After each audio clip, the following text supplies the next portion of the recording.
बात करने के लिए लॉगिन करें www.astrotak.com। नमस्कार, बहुत स्वागत है आपका। आप देख रहे हैं चाल चक्र और मैं हूं आपके साथ शैलेंद्र पांडे। ज्योतिष में हर व्यक्ति के लिए जीवन में अलग अलग दशाएं आती रहती हैं। कभी अच्छी दशा आती है तो अच्छा वक्त आता है, कभी बुरी दशा आती है तो बुरा वक्त आता है। लेकिन कभी मारक दशा भी आती है और जब मारक दशा आती है तो आदमी के अस्तित्व पर, उसके प्राणों पर संकट पैदा हो जाता है। आज ये जानेंगे कि कौन से ग्रहों की दशा मारक होती है और आखिर ये मारक दशा होती क्या है। सबसे पहले जानते हैं कि ये मारक ग्रह होते कौन से हैं, इन्हें मारक कहते क्यों हैं और मार्केश की दशा क्या होती है। देखिए, हर व्यक्ति की कुंडली में 3 प्रकार के ग्रह होते हैं। एक शुभ ग्रह, एक अशुभ ग्रह और एक सामान्य ग्रह। अशुभ ग्रह जो होते हैं वो 2 तरीके के होते हैं। एक ग्रह जो नुकसान करते हैं और एक ग्रह जो मारक होते हैं। मारक का मतलब जिसके पास मारने की क्षमता मौजूद हो, जो आपको मार सकता हो, आपकी जान ले सकता हो, वो मारक होता है। मारक ग्रह कुंडली में समस्या और संघर्ष पैदा करते हैं और मारक ग्रहों की दशा में व्यक्ति की या तो मृत्यु होती है या मृत्यु तुल्य कष्ट होता है।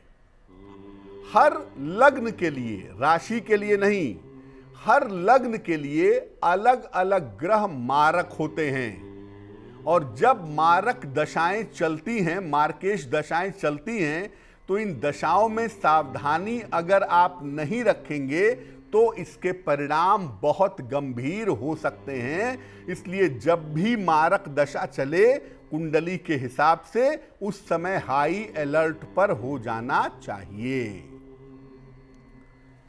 एक नजर डालते हैं और यह समझते हैं कि किस लग्न के लिए कौन सा ग्रह मारक होता है। चलिए मेष लग्न की बात करें।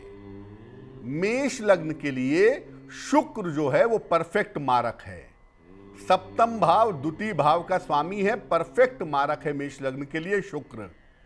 वृषभ लग्न के लिए बुध और मंगल दोनों मारक हैं, लेकिन बुध कहीं ना कहीं उतना मारक नहीं है, समत्व रखता है, सम प्रभाव रखता है। मंगल परफेक्ट मारक है।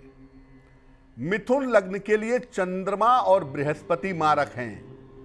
चंद्रमा हालांकि देखना होगा कि उसकी पोजीशन क्या है, लेकिन फिर भी चंद्रमा और बृहस्पति दोनों के पास मारक क्षमता मौजूद है।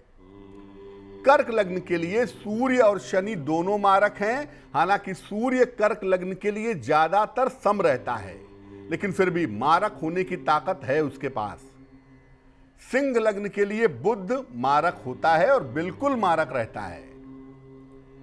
कन्या लग्न के लिए शुक्र भी मारक है और बृहस्पति भी मारक है। शुक्र जो है वो कुल मिला के मध्यम कह सकते हैं, क्योंकि कुछ मामलों में शुभ भी होता है, लेकिन बृहस्पति कन्या लग्न का मारक है।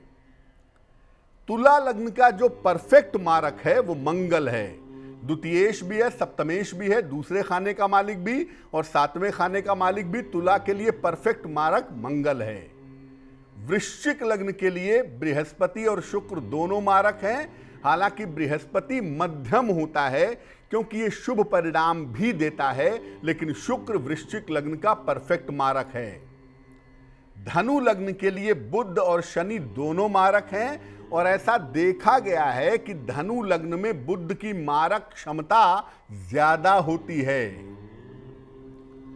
मकर लग्न के लिए शनि और चंद्रमा मारक हैं। हालांकि शनि लग्नेश है, इसलिए मारक होने की क्षमता बहुत न्यूनतम होती है, लेकिन चंद्रमा मकर लग्न का परफेक्ट मारक है।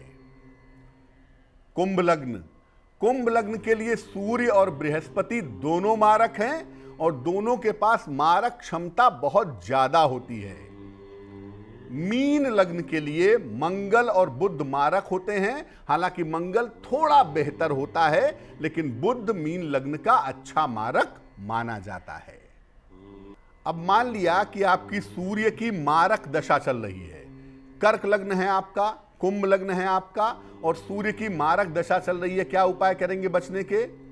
नित्य प्रातः सूर्य भगवान को जल अर्पित करना शुरू करिए।